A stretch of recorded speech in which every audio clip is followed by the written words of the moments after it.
Udah biarin, jangan dimarahin. Nah, anak kecil dimarahin, nanti orang ibunya tak marahin loh. Jangan, biarin.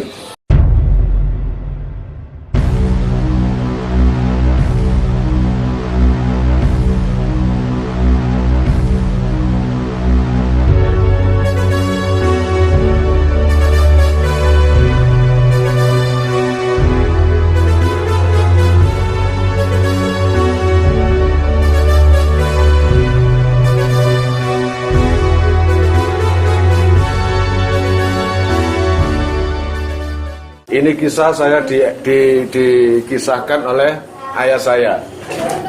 Ada perempuan tua yang ringan tangan, selalu membersihkan manapun yang kotor. Nah, waktu itu rumah orang tua itu dekat dengan masjid. Masjid tahun 90-an kan masih belum modern gitu ya. Beliau itu selalu bawa sapu dari rumah, lalu membersihkan apa tadi? Dalam masjid, luar, dan halaman. Setiap hari gitu saja, selalu bersihkan. Bagus gak itu? Bagus. Ada yang gitu? Udah biarin, jangan dimarahin. Nah, anak kecil dimarahin, nanti orang ibunya tak marahin loh. Jangan, biarin. Nah, saking enaknya, senengnya bersihkan rumah Allah, ya.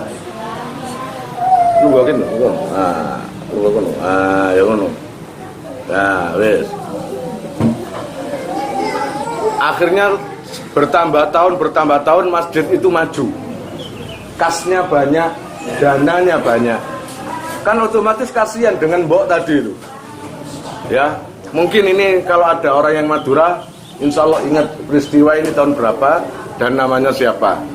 Saya dulu sudah tahu namanya, cuma lupa sekarang. Lalu panitia masjid tadi musyawarah karena dananya banyak, kasihan mbok itu kalau nyapu terus luar dalam. Udah gini aja, gimana para panitia kalau kita ini menyewa orang marbot istilahnya ya, untuk membersihkan masjid luar dalamnya dan kita bayar. Kasihan biar ibu itu bisa istirahat.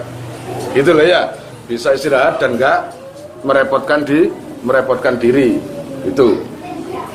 Akhirnya panitia sepakat untuk mengambil marbot.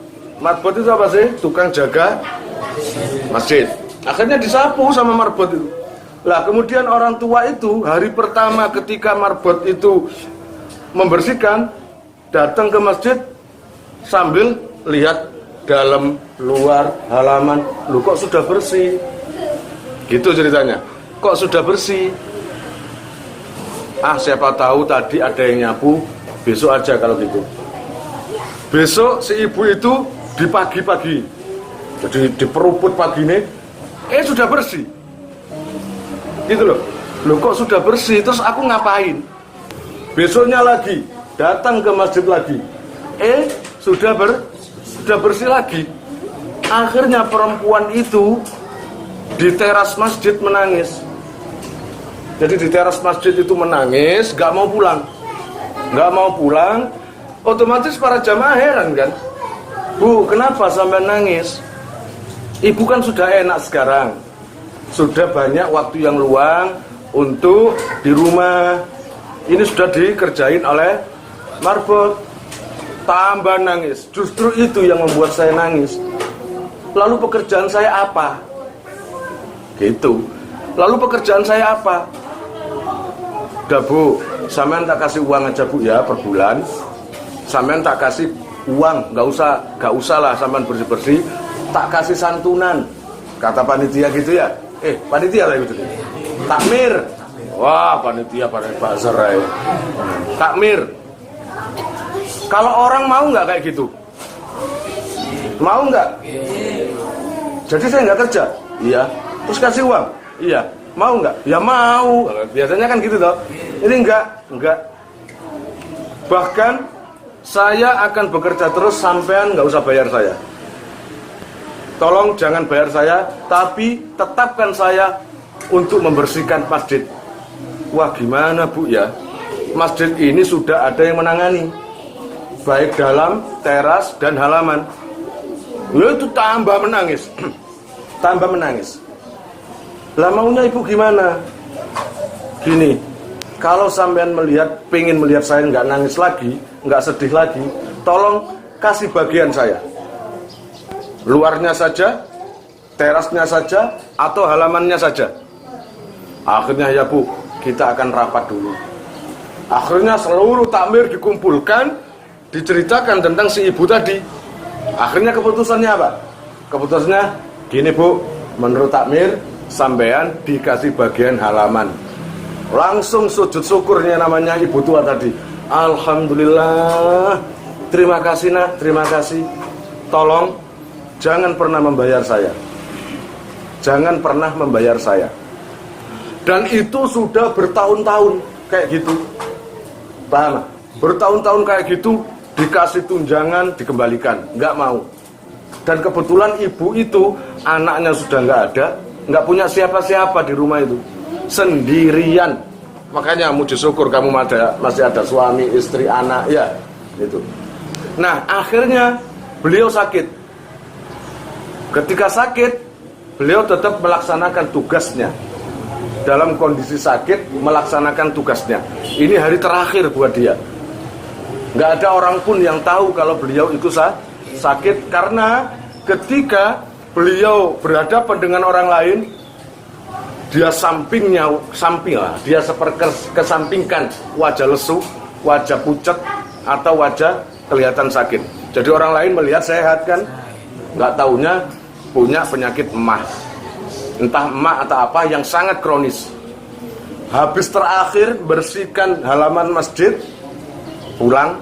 Lalu ketika tugasnya ibu itu nggak ada, otomatis panitia tanya kan, ibu tadi yang bersihkan halaman itu biasanya di mana? Loh, saya nggak tahu. Coba nanti tunggu aja nanti sore.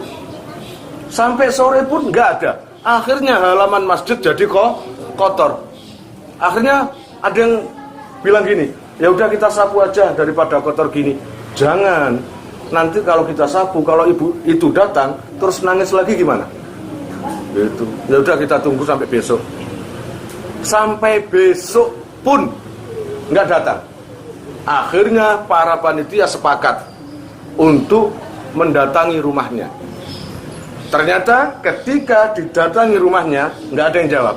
Assalamualaikum Bu, dok. Assalamualaikum Bu, nggak ada. Tapi pintunya nggak kunci.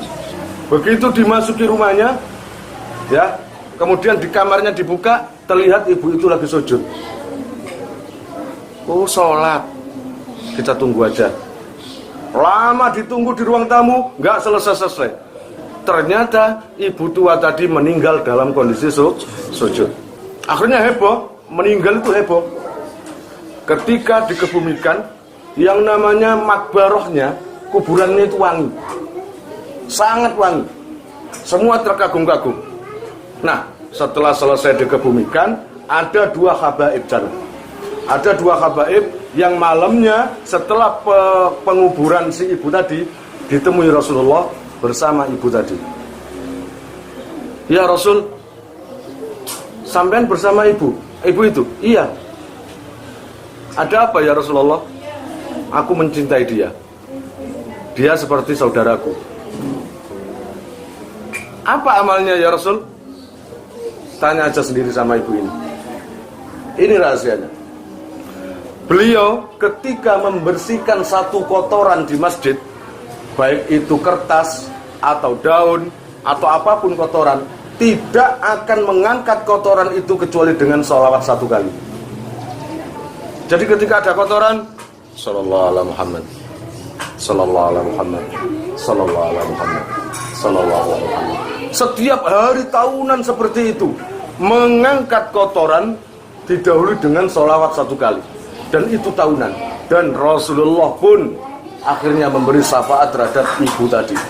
Nah, pelajaran apa yang kita ambil dari cerita ini? Apa? Bukan istiqomah. Pelajaran apa? Bersolawat. Artinya solawat kita gak akan ditolak. Dalam kondisi apapun, solawat kita diterima oleh Allah. Ingat, dulu ada laki-laki yang meninggal dalam kondisi wajahnya berupa apa? Kuda. Anaknya malu, tetangga nggak ada yang dipanggil karena takut tetangga melihat wajah ayahnya menjadi kuda. Akhirnya anak itu merawat jenazah ayahnya sendiri. Karena ayahnya anak itu tadi nggak sholat, kemudian tukang judi, ahli maksiat pol-polan pokoknya, ahli maksiat pol-polan, gitu. Akhirnya anak itu malu, semua nggak ada pengumuman, nggak dikabari kalau ayahnya meninggal. Jadi sepi, nggak ada orang yang mentakziah. Beliau rawat sendiri anak itu, dirawat sendiri, lalu capek di pinggir jenazah ayahnya ketiduran. Ketiduran akhirnya tidur di perut ayahnya yang jenazah tadi. Nah dari situ anak itu mimpi ketemu Rasulullah. Mimpi ketemu Rasulullah, ya Rasul, ada apa ya Rasul jenengan rawuh ke sini? Menjenguk, pingin aja menjenguk kekasihku ini. Ada apa ya Rasul? Padahal ayah saya ini orangnya ya begitu-gitu itu. Ya nggak ibadah, ya maksiat, ya anu. Kata Rasulullah, kamu nggak tahu rahasianya.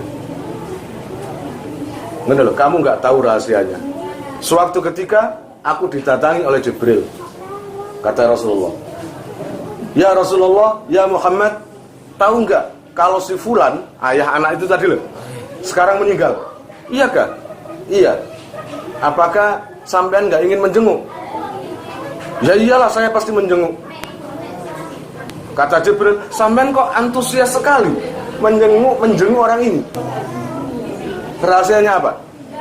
Rasulullah bercerita sama anak itu tadi, dia sehari semalam gak pernah tinggal sholawat kepadaku 111 kali, walaupun dalam kondisi apapun.